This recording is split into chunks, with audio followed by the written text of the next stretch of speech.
having coffee with me today. Thanks for inviting me. Pleasure. So I want to talk to you as our creative director about what we're doing as a business with brand and demand. So from a media agency's perspective, we have a very clear role for clients that's usually to help their businesses grow and to help them create sales. Yep. And I think increasingly you can do it in two ways. One way is to really focus on helping them grow their brand, which is a long-term focus, and the other is to help them drive that demand, which is much more about instantaneous gratification, if you like, and performance. Yeah. Before we get into that, can you just tell us a bit about where you come from and how you ended up as a creative in media agency? Okay. So long time ago, trained as a graphic designer.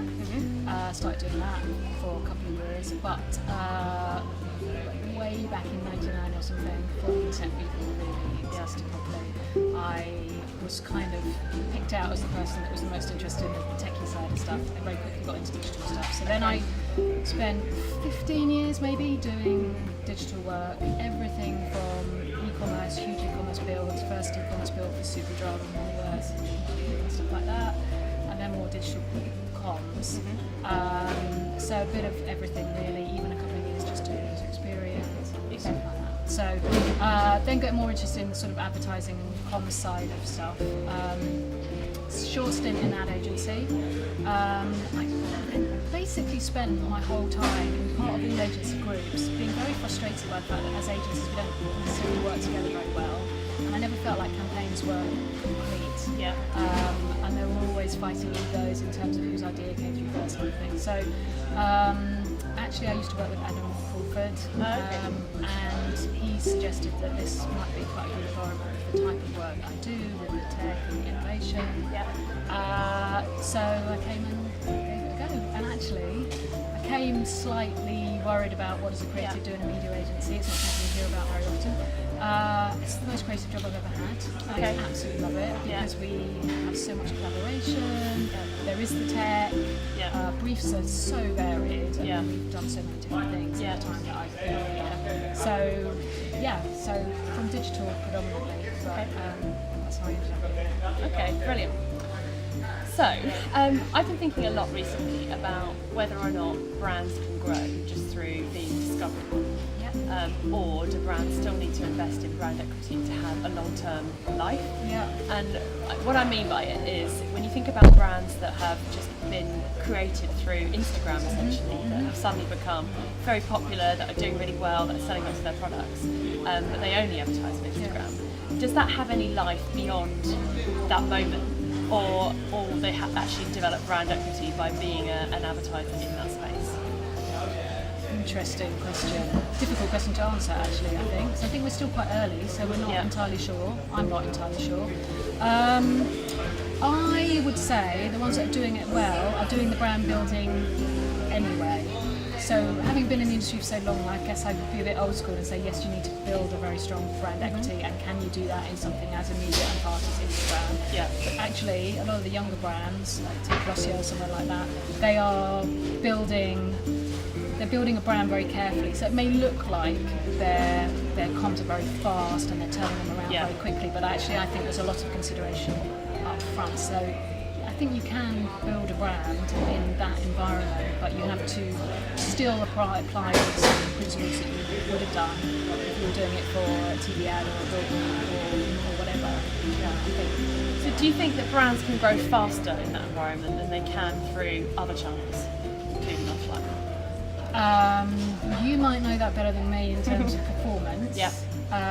In terms of image, yes, I think they probably can, because once you get that momentum in social media, then you can just like really quickly. I think you probably could. I guess we just haven't seen that many people do it yet. But be interesting to see. I think it's interesting that brands can become very, very famous within a specific target audience. Obviously, you're so hyper-targeted on something like Instagram that you can feel absolutely huge to a small group of people. Then you ask anybody else that's outside of that target group, have they ever heard of this brand? They haven't.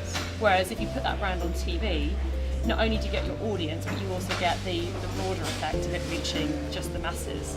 Yes, you do. And I guess that just comes down to an argument of what type of brand you are and whether actually that additional awareness that you get beyond your very targeted audience is wastage or actually is an incremental audience. So if you're a young makeup brand, yes, you don't need it. No. But other brands probably do need it. Yeah. Okay, so let's talk about our work a little bit. Yeah. And I'd love to hear about some examples of what we're doing in that kind of brand and demand space, and where you see those two crossing over. Yeah. Okay. Well, I think as a creative, don't quite make the same delineation that you do if you're media buying, for example. Okay. I think, because you're doing quite different things. But for us, we get a brief and we know the objectives, and I think you will always have both in any brief, pretty much. It's just the prioritisation of the balance. So, for example, we just created a TVC for Treatwell, the beauty app. Yeah. Nobody really knows it, and so we had two options for that ad, and one of them was actually more brand focused, I think, but I think we thought it was a bit risky. Because at the end of the day, we need to see that it's on a mobile phone, we need to know the name, we need to know what it does, we need to know that it's local and those sorts of things. So we had to really focus on that stuff. Having said that, it's the first time they're out in the market and they're a new brand, so we can't ignore that we are actually for the first time really helping them set up their brand, and that will last going forward. So we still have to think about those things. And then on the flip side, something like Discovery Adventures for Land Rover, branded content, or actually Crown Plaza as well, the same thing. You've got a piece of branded content that isn't technically seen as a demand piece, but actually it is a demand piece at the end of the day because more people go to the hotel. So everything is about brand and entertainment and making people engage with the brand at the end of the day. So everything has a bit of both. You just need to really be careful to focus on the objective that you want from the other end, basically. And what are you most excited about in terms of our work this year? Well, Discovery Adventures I love. That's a personal thing because I grew up in the countryside and I got to spend a lot of time with Chris Packham, and there's some tech and there's all the things that I love doing in my work. So, and we just won some lovely awards for it, so that's really cool. Congratulations. Thank you. But I think the thing I'm most excited about is Donate. It was a proactive project, and the idea came from Rosie 3 years ago. It's actually much more technically difficult to make happen than we thought, but I'm really proud of it because no one has let that go. We knew it was a great idea, and you can see the passion in the building for making that happen, and 3 years later, finally, we're there. The tech guys have supported us. It's been worldwide and UK working together.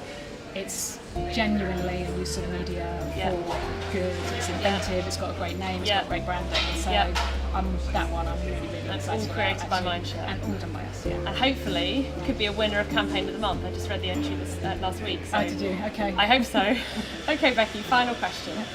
Do you think that as a media agency we're better positioned to be able to create creative for a demand-focused brand than a traditional creative agency would be? Yeah, I think so. I mean, I'm slightly biased, obviously, but having worked in a creative agency, obviously I know we have people who have worked in creative agencies, so we have the creative skills. What we have in addition to that is we have all of the data and the insights that should help us shape the work in the first place. But also we have the ability to test and learn, I think, a bit more quickly and optimise. So if in the building we can quickly change a piece of creative out, or we can react to what's happening, whether that's something in the news or just changing our work, having everybody in the same building to be able to do that, and for the team actually to have a better understanding of how that works and why that's important, simply because we're all working together every day, and therefore we understand what each other what we do. I think that that's absolutely the best way to make creative and dynamic and reacts fast. Okay, cool. Let's do more of it. Yeah. Good. Thank you very much. All right. Thank you, Becky.